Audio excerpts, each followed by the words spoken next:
But you critics, what does it take to make you all happy? Hey everyone, welcome back. Today is another video where I'm going to go over some movies that the critics thought were crap.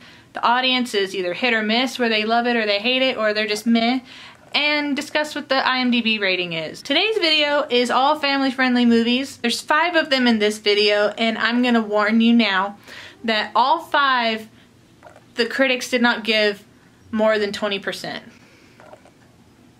Shocking, I know. The first movie we're going to talk about is Alaska. Now, I remember watching this movie over and over and over and over and over again when I was a kid. I loved it so much. It was one of the 5 movies that my granny owned. She didn't own very many movies. I think she had Murphy's Romance, The Thin Red Line, The Fugitive, Alaska, and like a cartoon compilation tape. And that was it.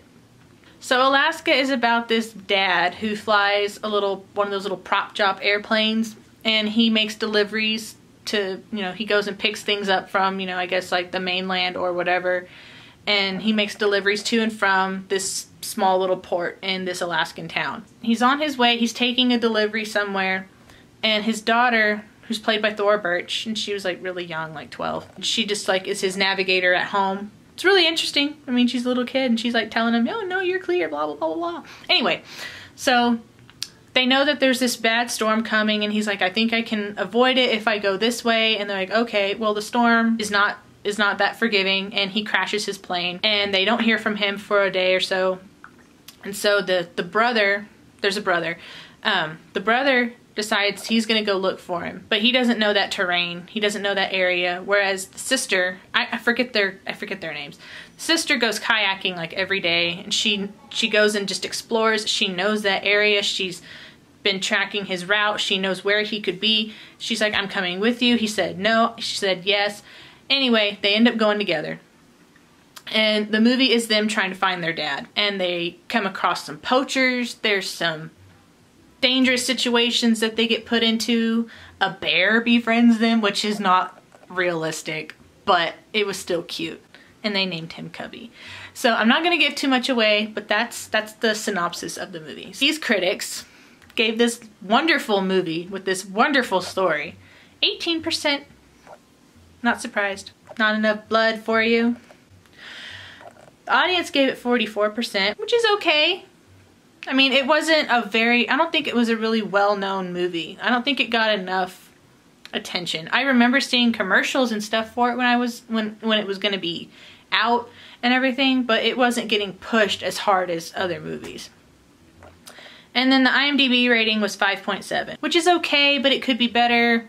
The next movie we're going to talk about is A Cinderella Story, the one with Hilary Duff and Chad Michael Murray. Now, they have redone the story of Cinderella like 20 times, and this is one of my favorites. My favorite adaptation is Ever After, which of course Ever After got like amazing ratings, like 90-something% of the critics and 85% audience, and almost like I think 8 or 9 stars on IMDb or something crazy, which is what I would expect with some of these movies, but that's not why we're here. We're here to discuss movies that they think is garbage. So A Cinderella Story, it's Hilary Duff, she's a high school student. They modernized it for the time. I think this movie was made in like 2002.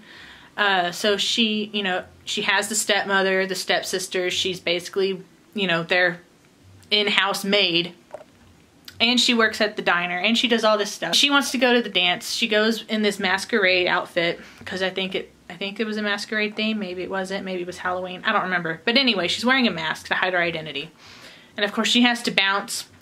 And she had attached her cell phone, which is a little flip phone about that big, and she had it attached to her foot. Her cell phone falls off her foot. Instead of him trying to find someone with the shoe that they lost, he's trying to find the cell phone. Now, realistically, and by today's standards, you could probably open the phone and go through some contacts and figure out whose phone it is, but that movie would be extremely short if they did that. And of course they find each other and everything is wonderful, but it's just a cute movie. So the critics gave it 12%. Like I said in a previous video about a rating, oh honky, 12% is nothing. y'all at least needed to give it 25. Come on. The audience kind of saved it. The audience gave it a 53%, which for as many adaptations there are of Cinderella, I guess is okay. And then the IMDb rating was 5.9, which again, with as many adaptations of Cinderella. But you critics, what does it take to make y'all happy, for real? The next movie we're going to talk about is Jack, the Robin Williams movie, where he ages ridiculously fast. This was like Robin Williams in like, I don't want to call it his prime, but like in the 90s, Robin Williams was like the dude. So he was in Mrs. Doubtfire, he did the voice of Genie, he did all these movies. And Jack, he is, you know, a grown man, but he's playing like a 5 or 6 year old. So he gets to be like a kid throughout the whole movie, which is really fun to watch. And then eventually he does graduate, but he's like really old. And he gives this wonderful speech at graduation about how time is fleeting. And it's a wonderful speech. I actually used it. I made a tribute to Robin Williams on an old channel of mine after he passed away. And the video opens with a little slideshow, but the overdub is the speech from Jack. And then it goes into a song from the Jack soundtrack. And then it's just a bunch of clips from his movies. It's had a lot of views. If you want to watch it, I'll put a link in the description or up here. Is it here? Here? I don't remember what side it is. The critics gave Jack 19%.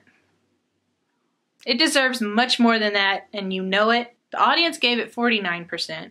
It deserves more, and you know it. And then the IMDb rating is 5.8. It deserves more, and you know it. Some of y'all are just really hard to please. And the next movie is Sister Act 2, Back in the Habit. Now, I've seen Sister Act, and Sister Act is, yeah, the first Sister Act I wouldn't fully say is family friendly because there's guns and violence and murder and just dangerous situations.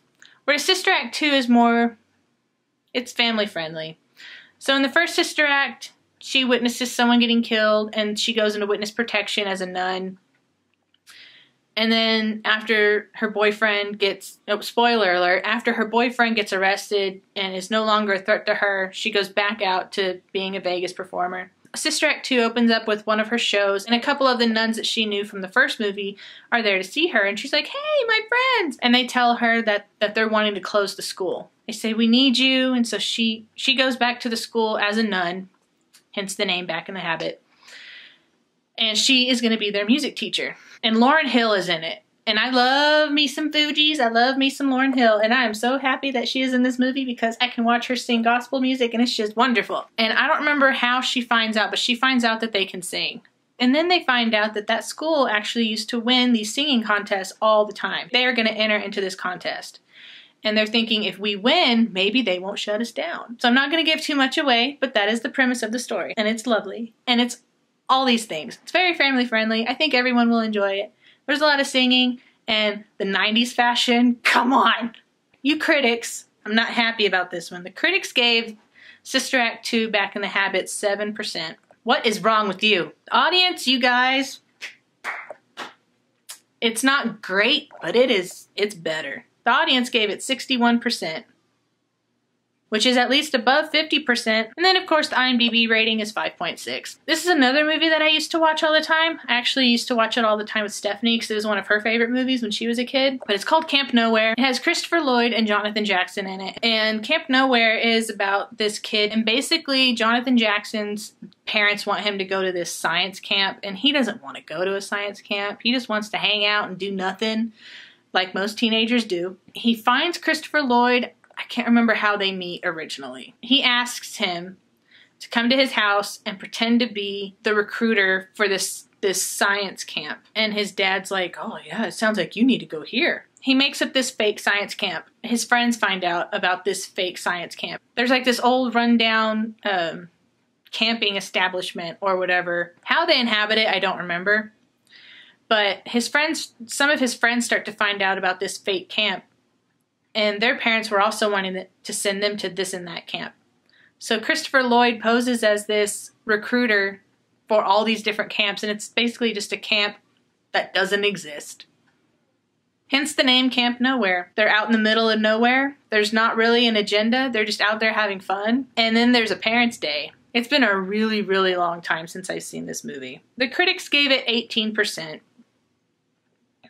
I don't expect anything out of these critics anymore. The audience gave it 58%, which is a little high, honestly, for what I expected them. I expected it to be like in the 30s for some reason, but I saw 58 and I was like, good job, guys. And then the IMDb rating is 6 stars, which is higher than most. Most of these have been 5 point something, so it's got a solid 6 stars. So those were the family-friendly movies that I wanted to discuss that I liked and or loved that the critics thought were garbage. And critics are wrong. Critics are always wrong. They always give bad reviews to the movies that I like. And it makes me feel like I have bad taste in movies. But maybe they have bad taste in movies. I think that's the real thing. Yeah, they have bad taste in movies. It's not me. It's them. So that's the end of this video. If you want to see more of these, because they're kind of fun for me to do, give me a theme, give me something. Like I have one right now. I'm starting a, let's see, I have 90s and 2000s cult classic movies. I have a scary movie one started. And then I'm also going to do a Christmas edition at some point. Hopefully this year. If you want to give me any themes or movies that you liked, I will investigate and I will make another video. And I will keep this series going. So I'll see you guys in the next one. Bye.